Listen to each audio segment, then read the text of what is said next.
Highs நான் ஜொசோனா. இன்னைக்கு நம்ம எத பத்தி பார்க்க போறோம் அப்படின்னு பார்த்தீங்கன்னா, ரஷ்யால நிலநடுக்கம் ஏற்பட்டிருக்குது. நிலநடுக்கம் ஏற்பட்ட அடுத்த செகண்ட்லயே சுனாமி எச்சரிக்கையும் குடுத்திருந்தாங்க. சரி, சுனாமி எச்சரிக்கை சொன்ன உடனே கொஞ்ச நேரத்திலேயே ரஷ்யால சுனாமி ஏற்பட்டிருக்குது. ரஷ்யால மட்டும் தான் சுனாமி எச்சரிக்கை குடுத்திருந்தாங்களா அப்படின்னு பார்த்தீங்கன்னா, இன்னும் ஒரு சில நாடுகளுக்கு சுனாமி எச்சரிக்கை குடுத்திருக்காங்க. இப்போ எந்தெந்த நாட்டுலலாம் சுனாமி வந்திருக்குது? கரெக்ட்டா எந்த இடத்துல நிலநடுக்கம் ஏற்பட்டிருக்குது? இதெல்லாம் பத்தி தான் முழுக்க முழுக்க நம்ம வீடியோல பார்க்க போறோம். இந்த வீடியோக்குள்ள போறதுக்கு முன்னாடி, இந்த வீடியோ பத்தின கருத்து ஏதாவது உங்களுக்கு இருந்துச்சுன்னா கமெண்ட்ல தெரிவிங்க. ஏன்னா உங்களுடைய கமெண்ட்ட பார்த்துட்டு நாங்க நெக்ஸ்ட் வீடியோ பெஸ்ட்டா எடுக்கிறதுக்கு யூஸ்ஃபுல்லா இருக்கும். வாங்க வீடியோக்குள்ள போய் பார்த்து தெரிஞ்சுக்கலாம்.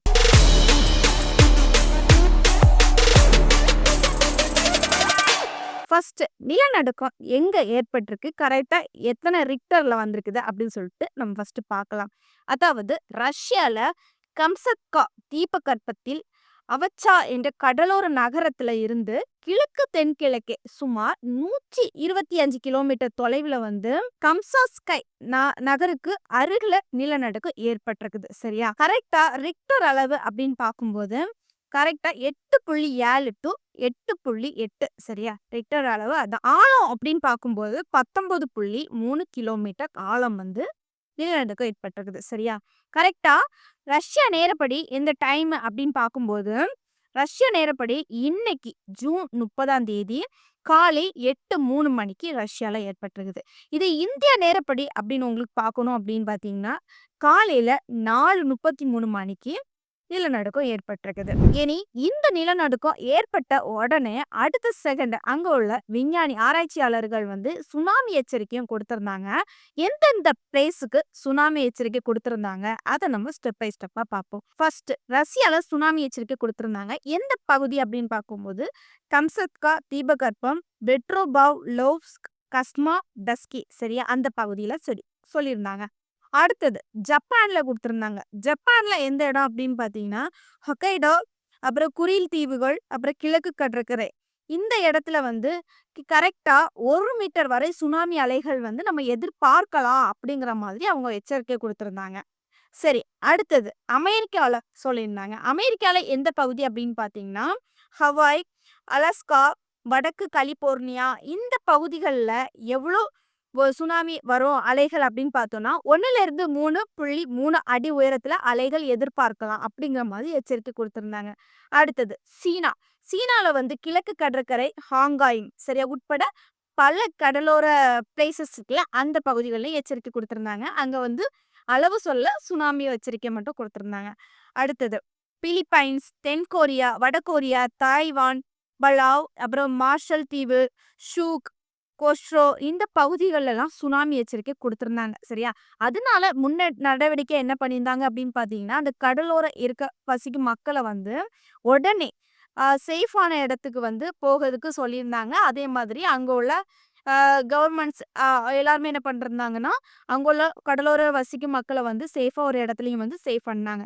சரி, இப்போ சொல்லி கொஞ்ச நேரத்திலேயே என்ன ஆச்சு அப்படின்னு பார்த்தீங்கன்னா, சுனாமி வந்திருக்குது. எந்த இடத்துல சுனாமி வந்திருக்குது அப்படின்னு பார்ப்போம். ஃபர்ஸ்ட் ரஷ்யால வந்து சுனாமி வந்திருக்குது. ரஷ்யால எந்த பகுதியில அப்படின்னு பார்த்தீங்கன்னா, கம்சத்கா தீபகற்பம், செபிரோ, குரிட்ஸ் சக பகுதிகள்லயும் என்ன அப்படின்னு பார்த்தீங்கன்னா வந்திருக்குது. கரெக்ட்டா அலைகளோட அளவு அப்படின்னு பார்த்தீங்கன்னா, 3 டூ 5 மீட்டர் உயர அலைகள் வந்திருக்குது. இதனால அங்க வந்து ஒரு சில இடங்கள் வந்து பாதிக்கப்பட்டிருக்குது. என்ன இடம் அப்படின்னு பார்த்தீங்கன்னா, துறைமுகம், அப்புறம் மீன் பதப்படுத்தும் தொழிற்சாலைகள், இந்த இடங்கள்லாம் பாதிக்கப்பட்டிருக்குது அப்படிங்கிற மாரி சொல்லியிருக்காங்க. அடுத்தது ஜப்பான்லயும் சுனாமி வந்திருக்குது. ஜப்பான்ல எங்க அப்படின்னு பார்த்தீங்கன்னா, ஹொக்கைடோ, இவாட்டோ, மியாக்கி, அப்புறம் ஃபுகுஷிமா மாகாணங்கள்ல வந்து சுனாமி வந்திருக்குது. அதனுடைய அலைகளோட அளவு அப்படின்னு பார்த்தோம்னா, 30 சென்டிமீட்டர் முதல் 1.3 மீட்டர் வரை அலைகள் வந்திருக்குது. அப்புறம் குஷி துறைமுகத்துல வந்து 1.3 மீட்டர் அலை வந்து பதிவு செஞ்சிருக்குது. சரியா?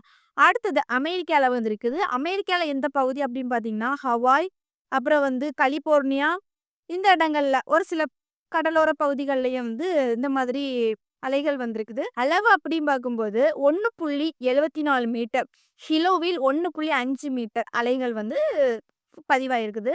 இதுல வந்து கலிபோர்னியா அந்த இடங்கள்ல வந்து சிறிய அலைகள் தான் தென்பட்டிருக்குது.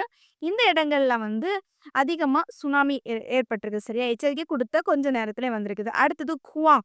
குவாம் எங்க இருக்கு அப்படின்னு பார்த்தீங்கன்னா, அமெரிக்கா பிரதேசம் தான். அங்க வந்து கடற்கரை பகுதிகள். சரியா? அந்த இடத்துல 30 சென்டிமீட்டர் 1 அடி வரை அலைகள் வந்து பதிவு செஞ்சிருக்காங்க. ஆனா, அந்த இடங்கள்ல வந்து பெரிய அளவுல பாதிப்பு இல்ல. மத்த இடங்கள்ல ஒரு சில இடங்கள்ல வந்து அந்த சுனாமி ஏற்பட்டதுனால, ஒரு சில இடங்கள்ல அதிகமா அங்கன சுற்றியுள்ள ஆஃபீஸ், அப்புறம் வந்து கடலோர சாலைகள்ல இருக்கிற கடைகள்ஸ் எல்லாமே வந்து சேதமடைஞ்சிருக்குது. இந்த மாதிரி வந்து தகவல் அதிகபூர்வமா வெளியிட்டிருக்காங்க. எதனால இந்தந்த இடங்கள்ல அதிகமா நிலநடுக்கம் ஏற்படுது, சுனாமி ஏற்படுது அப்படின்னு சொல்லிட்டு எல்லாத்துக்குமே ஒரு கேள்வி வந்து தோணும். சரியா?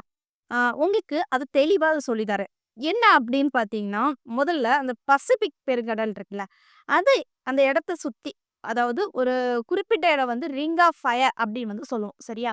ரிங் ஆஃப் ஃபயர் அப்படின்னு வந்து எதனால சொல்றோம்? என்ன அப்படின்னு பார்த்தீங்கன்னா, அதாவது அந்த இடத்துல பூமியை சேர்ந்த 7 தட்டுகள் வந்து அந்த இடத்துல தான் முடிகிறது. ஒன்றோட ஒன்று மோதுறது, முடிகிறது எல்லாமே அந்த இடத்துல தான் இருக்கு. அதுதான் ரிங் ஆஃப் ஃபயர் அப்படின்னு வந்து சொல்றோம்.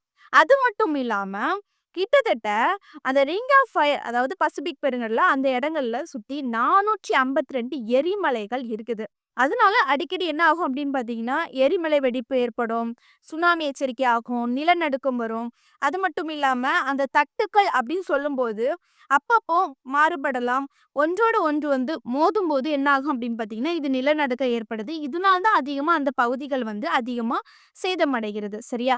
பட் என்னென்ன தட்டுகள் அந்த இடத்துல முடிகிறது அப்படின்னு வந்து பார்த்தோம் அப்படின்னு பார்த்தீங்கன்னா, ஃபர்ஸ்ட் ஒன் பசிபிக் தட்டு. சரியா? அடுத்தது வட அமெரிக்க தட்டு. அப்புறம் யுரேசியா தட்டு, பிலிப்பைன்ஸ் கடல் தட்டு, இந்தோ ஆஸ்திரேலிய தட்டு, நஷ்கா தட்டு, தென் அமெரிக்கா தட்டு. இந்த தட்டு எல்லாமே அந்த இடங்கள்ல தான் முடியுது. அதுதான் ரிங் ஆஃப் ஃபயர் அப்படிங்கிற மாரி சொல்லியிருக்காங்க. சரி. இந்த மாதிரி நிலநடுக்கம் வருதுல்ல, நிலநடுக்கம்னால எதனால சுனாமி வருது அப்படின்னு வந்து எல்லாத்துக்குமே ஒரு கேள்வி தோணும். பட் அது எதனால அப்படின்னு பார்த்தீங்கன்னா, ஒரு தட்டு பூமியில கடலுக்கு அடியில தான் அதிகமா வந்து நிலநடுக்கம் ஏற்படும். அதாவது அந்த தட்டு இருக்குல்ல, அந்த தட்டு எப்படி இருக்குதுன்னா, ஒன்றோட ஒன்றா வந்து ஃபோல்ஸா மோதும். மோதும்போது என்ன ஆகும்னா, அந்த ஃபோல்ஸ்ல ஒண்ணு மேல போகலாம், இல்லன்னா கீழ வரலாம். இப்படி இருக்கும்போது மேடு பள்ளமா ஆகும். அதனால என்ன ஆகும்னா, கண்டிப்பா அந்த இடங்கள் வந்து விரிசல் ஏற்படும். விரிசல் ஏற்படும் அப்படின்போது, அங்க உள்ள நீர் மட்டங்கள் எல்லாமே வந்து அந்த விரிசலுக்குள்ள போகும். மறுபடியும் அந்த தட்டுகள் வந்து ஒன்றோட ஒன்றா ஃபோல்ஸா மூடும்போது, அந்த தண்ணி மேல வரும்போது, ஃபோல்ஸா என்ன ஆகும் அப்படின்னு பார்த்தீங்கன்னா, அலைகளாக கிரியேட் ஆகி அது சுனாமியாட்டு வருது. சரியா? இப்ப என்னுடைய கருத்து என்ன அப்படின்னு பார்த்தீங்கன்னா, ரஷ்யால இன்னைக்கு நிலநடுக்கம் ஏற்பட்டிருக்குது. சரியா? கரெக்ட்டா எந்த பகுதி அப்படின்னு பார்த்தீங்கன்னா, கம்சாஸ்கை நகருக்கு அருகே வந்து இந்த நிலநடுக்கம் ஏற்பட்டிருக்குது. அதாவது இந்த நிலநடுக்கம் வந்து கடலுக்கு அடியில தான் ஏற்பட்டுச்சு. இந்த ரிக்டர் அளவு அப்படின்னு பார்த்தீங்கன்னா 8.7, 8.8 அளவு வந்து இருக்குது. சரியா? ஆழம் வந்து 19.3 கிலோமீட்டர் அப்படின்னு வந்து சொல்லியிருக்காங்க. கொஞ்ச நேரத்திலேயே சுனாமி எச்சரிக்கை குடுத்துருக்காங்க. பட் இருந்தாலுமே அந்த இடங்கள்ல வந்து சுனாமி ஏற்பட்டிருக்குது. அந்த இடங்கள்ல அதிகமா வந்து சேதம் அடைஞ்சிருக்குது. சரியா? இப்போ இந்த நிலநடுக்கத்த பத்தி நீங்க என்ன நினைக்கிறீங்க? இந்த வீடியோ பார்க்குற நீங்க. கமெண்ட்ல தெரிவிங்க. நெக்ஸ்ட் வீடியோல சந்திக்கிறேன். பாய்.